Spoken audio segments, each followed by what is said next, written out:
Because when you go and you're launching, it can be half of a product, but it can't be a half-assed product. It has to deliver on like the core promise. The market's going to love it. They're going to help you to polish it.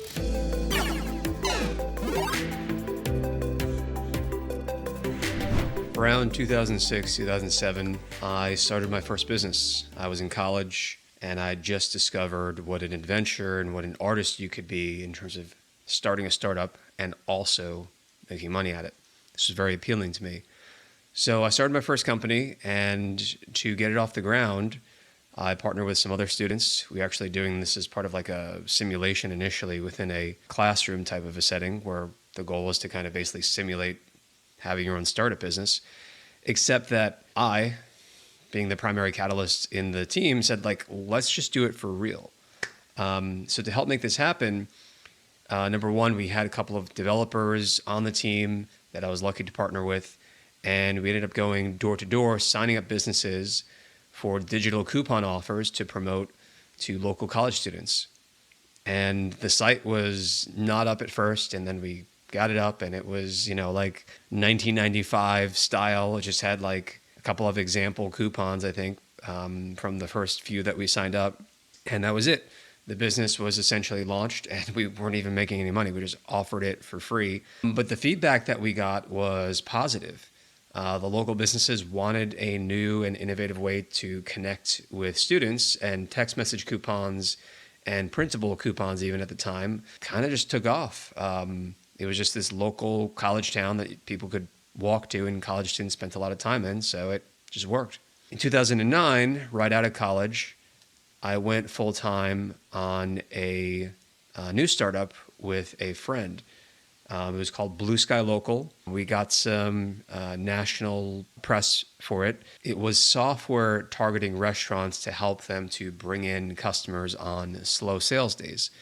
As a teenager, one of the few real jobs that I had was for a couple of years in high school. I worked in a restaurant, cleaning up dishes, being a busboy, being a kind of a basic cook as well. And I learned a fair amount about the restaurant business and the ebb and flow of the pattern of customers coming in or not coming in, depending on weather patterns and certain days of the week and seasonality. So this software would actually tap into that and use coupons and special offers in general to try to bring people in on those slow sales days. And I later came to understand that this is what they call in the restaurant industry as yield management. Because we did a whole bunch of survey and research on this, and we thought, okay, like this is pure gold. I mean, of course, fix slow sales days, slow sales response software. We would text and email people based on changing weather patterns. And, because the food's going to go bad at some point for most restaurants. The average restaurant was losing about $250,000 a year due to this problem. From launching, though, what we found out was that it really wasn't that much of a desirable problem. And I was very stubborn about it for a while because we were just really in love with the product idea. What we did right for the launch, though, was that, number one, we got it out there fairly quickly, and we pre-sold to about 4 local restaurants within the college town where we were living at the time. We later moved to a new location. So they were open-minded to trying it, and they were supportive because they knew me from the past business as well. And we just kind of showed them like the user interface. Like I did like a demo basically on paper, just kind of like flipping it. That was the soft launch, if you'd even call it that. But part of what we learned and what I sort of was stubborn about, but if I had listened closer to the market, was that the market just wanted a way to promote and advertise directly to people who are locally around them. I remember I was, let's say, not wise, and just I guess kind of like in love with the product vision that I was like, it's gonna work. I'm gonna sell the crap out of it no matter what. So about a year into the journey, we had the product out there, it was being used, and we had about, I think we made about $10,000 from it in the course of that time. We thought that it was going somewhere, and again, like there was this understanding that, this is a latent problem. But when I sat down with one of the managers of the brand Buffalo Wild Wings for a local location, I did a good job. We kind of built a rapport. And at one point, though, she said, oh, can you just remake the software or change the software so that I can just send emails with it and maybe some text as well? And I said, no. I just said no. She's like, excuse me? I was like, oh, I kind of like backtracked at a certain point because I realized I was like, I'm being rude. because I'm being stubborn, because I didn't want to change the product. I thought, it's got to be automated, cool, based on patterns, blah, blah, blah. But the market ultimately didn't care. And they were wiser because they knew that they could actually grow and probably make a lot more revenue just from email promotions and text messaging. And I wasn't receptive to it at the time. But luckily I learned that from not just building forever and just actually getting it out there and launching it and interacting with the market. So the lesson learned there was like, be more flexible and listen to the market, not just how grand your vision is necessarily. The better approach there I learned too was like, this problem would have been probably more appealing to large chains. Like we didn't really pursue it, but we had some opportunities floating around to pitch to like Burger King, and they were going to put together maybe like 100 locations or several hundred locations to test it with. Because yield management was something that, it's when they're at that scale and if they can add an extra $250,000 per location, that's significant. That's incremental growth. And local restaurants primarily weren't after incremental growth. They were like just trying to get people in the door and running around with their hair on fire half the time, trying to make a decent, maintain some sort of a profit margin, since in restaurants margin is pretty thin. Fast forward, after I decided, okay, I'm going to give it one more shot here because this is what I really want to do with my life. Having doubts coming off of this last one didn't work out as expected, and I didn't still fully understand why at the time. I do now, as I shared with you. In 2010, I launched a web design and marketing agency, which is what today has evolved. We've had several iterations that have turned into Grobo. We didn't actually even have a website to start with when we launched. We didn't. The name was idealistic, but in terms of branding, not the best. It's called Pedovera. It's still the legal name of the company because it's meaningful. It's from Latin. It means to seek or strive for truth. But as the years went on, I realized that we should probably rebrand, and so we changed to AutoGrow at some point. And just in the last recent months here, we've rebranded as Growbo. But people at some point were just, the market feedback was, is it oil? Pedovera, does that Petrovera sounds like oil, pet food maybe? But unlike in the past, I learned to be a little receptive to the feedback and say, okay, like, is this violating any sort of core value or mission of the company? It's like, no. So, okay, well, let's improve. Let's act within the bounds of our core values, because continuous self-improvement was a core value. That's actually how we launched. Again, no website, just an email to 500 contacts who I had made in the entrepreneur community at the college and university that I was lucky to go to, grade school. And we just had portfolio examples and basically kind of like a mini manifesto where I told the contacts, I was like, nice meeting you, and here's examples of our work, and this is the mission of the company. These are our core values: continuous self-improvement, creativity, and enjoyment. We want to build a great organization, and right now we're just a web design and marketing agency. That's how we're starting. And we got some responses back, and within 2 weeks, we had our first client with a check adjusted for inflation, probably about $15,000. So that was how we launched that. And we just kind of went from there. And there was just an immediate market need. And if I'd spent time building the website, it would have actually been kind of wasted time because it wasn't necessary to get off the ground. In 2013, 3 years later, I was living in Brooklyn in New York City. At the same time that we were running the web marketing agency, I decided I wanted to launch this SaaS product called Saberblast. And so I spent a few months building it. None of these products were ever perfect, as you'll continue to hear from each of these little story vignettes or anecdotes. It was several months of development, got it done. It was an email marketing tool. We started picking up customers. It was very easy sale because it was like $20 a month to start. And it was an email marketing service, so we knew that there was a market for it. What was unique about it was that many small businesses that were our clients and growing businesses, they had a need for this. So it was just like an easy upsell. Hey, do you want this? Okay, great. It's $20 a month. You have your website, which we built for you, or whatever we did. Now you need email marketing. And it was making incremental progress. It wasn't really bringing in a lot of revenue, though. We actually made more revenue from clients who just randomly wanted hosting services for between $99 a month up in some cases to $299 a month, depending on the support level. We had more money from that than from the email marketing service. So we started to try to tweak it. We added in some kind of social networking features, which we were like really in love with. Oh, network effect. The more people who join the platform, the more valuable it's going to get. Well, luckily, I only invested maybe 3-4 months into building it. It was pretty hardcore work, and I actually went into debt to do it. I maxed out credit cards and just kind of hoping a prayer. And we launched, and we actually got some really great press from national publications like TechCrunch, and some mentions in some other great places like national news and press places. We learned that there was just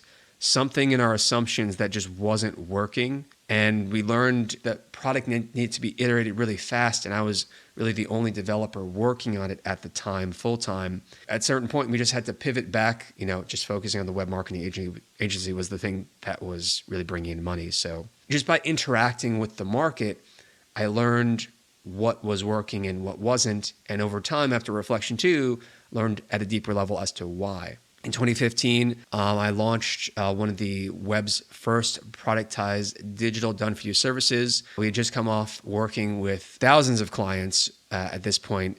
It's going to be 14 years next month since the company was founded. The vast majority of clients have been wonderful to work with and have had great outcomes and great relationships. But there's always, one or two bad apples. And I just come off of working with a client who basically just scammed us and scammed the company and scammed me. And I thought, okay, I can either go to court over this or I can get revenge through massive success, basically taking what I had learned in this kind of intense 2-month time period where I was basically consulting for this company in terms of their marketing, their launching, whatever, and just put that into my own business. I decided to do that.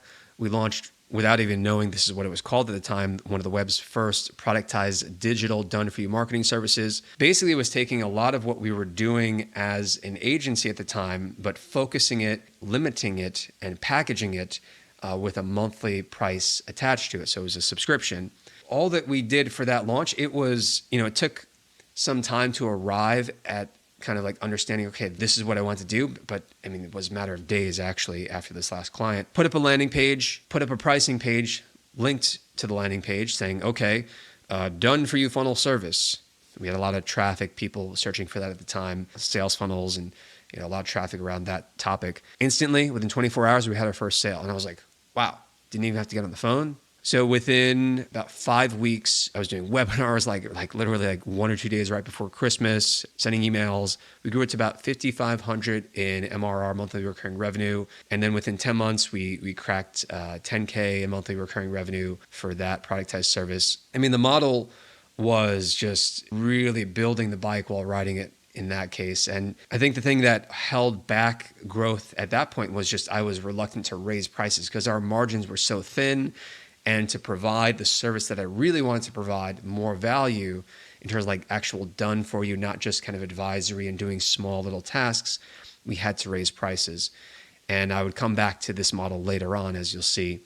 2018, after actually having come back to the model, relaunched it, much higher prices, I decided to switch gears because shiny object syndrome, I guess. Always thinking the grass is greener on the other side. Be careful with that type of mindset. But I thought, okay, I really wanted to learn about info products. I thought that the business and the lifestyle with this business model would be quite good. So I was curious to try it out. I committed to doing it for a year. Did it for about a year and a half. And we went all in 2018 on selling info products as the company's primary revenue source. Learned a crap ton about just that business model and what it was like. Ultimately moved away from it because it became very much like a job where I was just kind of like the face of the business, and it just didn't feel right to me. I felt like I was just selling nonstop, and it just didn't feel authentic to who I am and what I want the company's brand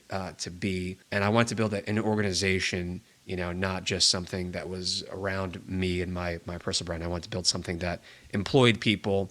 During that time, I and the team created about 7 different products over the course of that year and a half, including a swipe file, ebooks, full courses, and even a compilation of, I think it was a few hundred credible A/B test case studies, just basically data to help people make better decisions on within their funnel in terms of like conversion tactics, both in copy and design. Very valuable. And that later turned into kind of a mini software product, if you will. All of these info products, I'm proud to say that all of them generated thousands of dollars in revenue, some generating tens of thousands of dollars in revenue in that year and a half when we were focused on info products as the business. And again, getting the info products out there before they were perfect, because some I was more proud of than others. But we did, for the mini software product, the A/B test compilation, we pre-sold that. We pre-sold, I think, about $1,000 or so of that before it was even ready. And it wasn't even in a software form at that point. It was basically kind of like PDFs and a spreadsheet type of format. A lot of content, very valuable. In my opinion, like I was much more proud of it when it was in a software type of a format. But people bought it and they liked it. We didn't get any refund requests or anything. And I knew from putting it together how valuable it was. Like it really kind of changed my view personally and just got some really deep experience in terms of conversion optimization insights I didn't already know. So maybe at this point you're starting to see a pattern. I'm going to come back to that and pick out, what are the patterns and like the lessons learned. Because in 2019, we relaunched the Done For You digital marketing service where people pay a flat monthly fee and basically get a team of professionals that they can delegate digital marketing tasks to. It was initially focused on sales funnels again, but we transitioned to be more of a generalist team, delegate whatever you want, we get it done. And we raised prices again. We added more value. The design was better. And that's basically how we kind of relaunched it. It was, again, just kind of a landing page and a pricing page and call to action to book a call.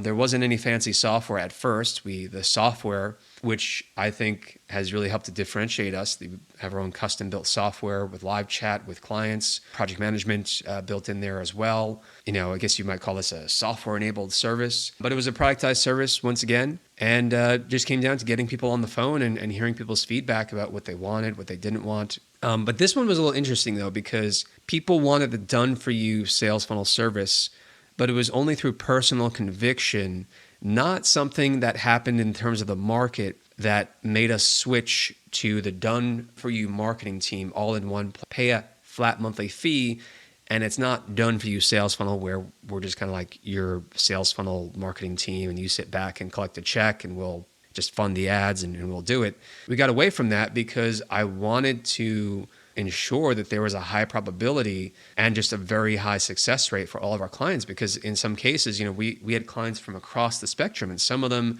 just did better than others. And I said, okay, we either have to specialize in one market niche or let's go this more generalist route, because I just had the conviction that, okay, this is what I know I want for my business. And I know that other businesses want this, just like an all-in-one team for a flat monthly fee, delegate whatever you want and it gets done. And the easier that we can make that, where the client, the business owner, the entrepreneur, the brand doesn't have to do anything. It's just, what do you want?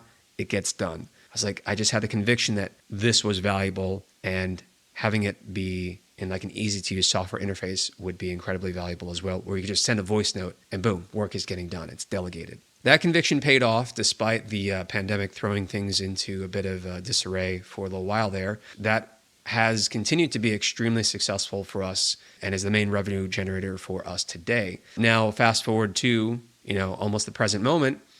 At the end of December 2023, we announced that we're launching Grobo and that we're rebranding as Grobo, formerly AutoGrow. We've been building the Grobo platform, which is business growth automation with a focus on AI and AI agents, where basically, whether it's a one-time project or like a reoccurring workflow, our customers of Grobo will be able to basically just save up to 90% of the cost of what they would otherwise be paying, if they were doing it or their team was doing it or they were hiring to do it. And it can integrate with their team as well and third-party tools. Check it out at grobo.com if you're interested to learn more. But basically, you can start to see the pattern here. And we're doing it again with Grobo, where we have much better experience under our belt at this point. We're better capitalized. I know this is going to be the best product that we launched to date. I'm really proud of it where it's out already.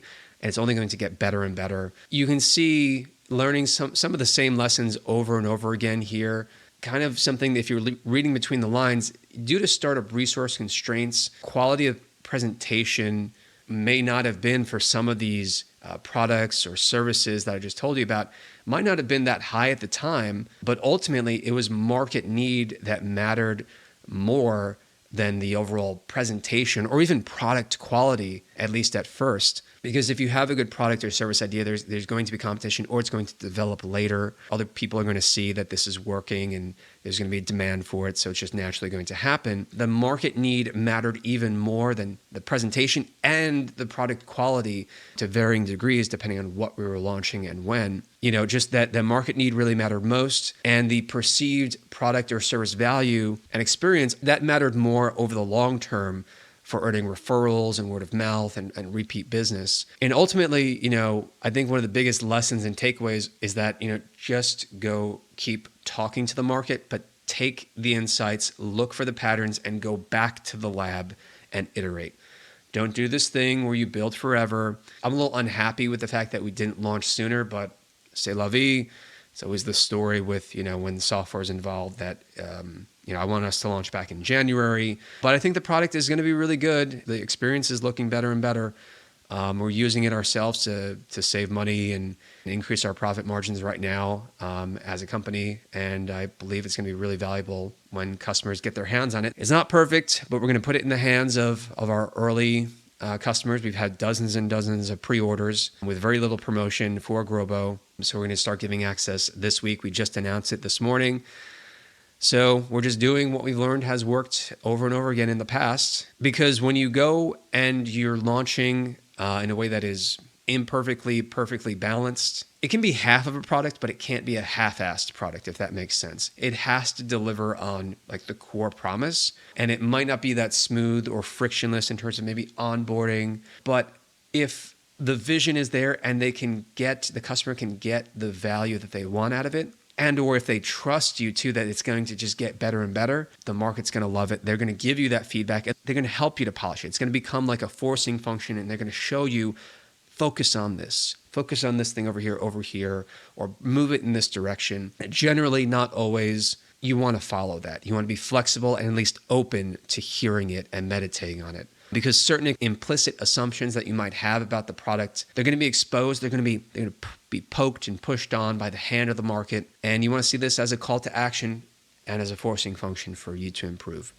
So as I said, today with Grobo, we're doing it again, but with some of the benefit of all this past experience that I've shared with you and the intent to make this our best and biggest and most impactful product launch ever. I'll be sharing more of the insights that we learned with you and more examples of how you can use AI to automate and grow your business as we get this launch here. So if you like these stories, you found this valuable and the insights here valuable, and you want to follow along, please consider liking this video, give it a thumbs up, subscribe, and look forward to seeing you in the next video. If you'd like to learn more about Grobo, go check us out at grobo.com, and you can get on the early access waitlist for $1. All right, see you then. Bye.